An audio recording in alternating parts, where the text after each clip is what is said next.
Soumaïla Cissé est un homme de défis. Homme de combat et de missions difficiles, Soumaïla Cissé a toujours cultivé tout au long de sa riche carrière professionnelle l'excellence.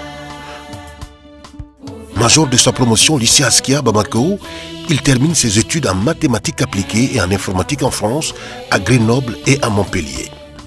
Après un bref passage dans de grands groupes européens où il accumule les savoir-faire en gestion, il rentre au Mali en 1984 pour intégrer l'équipe dirigeante de ce joyau industriel qu'est la Compagnie malienne pour le développement des textiles, CMDT. Militant de la démocratie et des droits de l'homme dès les premières heures de sa carrière professionnelle, Soumaïla Cissé a activement participé au mouvement démocratique en 1991. Il se lance plus tard en politique, en devenant secrétaire général de la présidence avec rang de ministre. En 1993, il hérite du portefeuille le plus sensible de l'heure, celui des finances.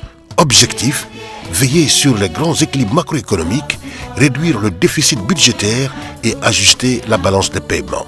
Bref, être dans les meilleurs termes avec les grands argentiers de la planète, la Banque mondiale et le Fonds monétaire international.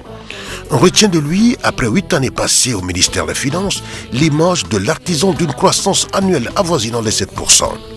C'est à lui que le pays pensera encore en 2000, au moment où le Mali devait recevoir la Coupe d'Afrique des Nations.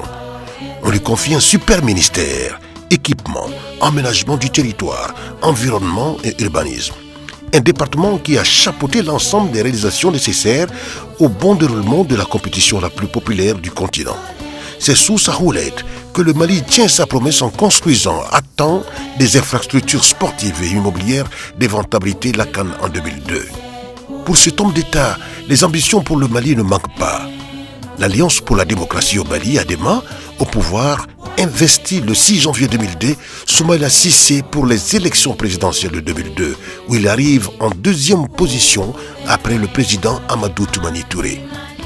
En bon démocrate, Soumaïla Cissé tire les leçons et se met aussitôt au travail.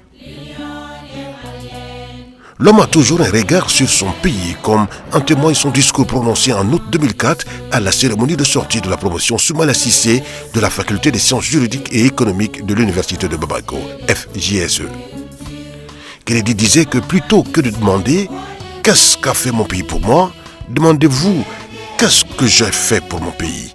Vous devez avec abnégation servir le Mali et l'Afrique. Servir, c'est offrir son temps. Servir, c'est donner de l'espoir. Servir, c'est honorer sa parole. Servir, c'est ne rien attendre en retour. Cette célèbre citation caractérise bien le parcours de Soumaïla Cissé, qui n'a ménagé aucun effort pour mener à bien les grands chantiers au Mali et dans toute l'Afrique. C'est ce qui lui a valu les plus grandes distinctions honorifiques. Commandeur de l'Ordre national au Bénin, officier du mérite de l'Ordre national du Lion au Sénégal, commandeur de l'Ordre national du Mali, médaille de reconnaissance de la Chambre de commerce et d'industrie du Mali. Soumaïla Cissé, le choix de l'avenir.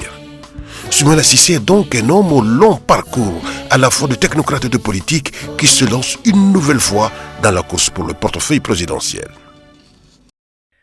Bonjour, si vous avez une situation stable,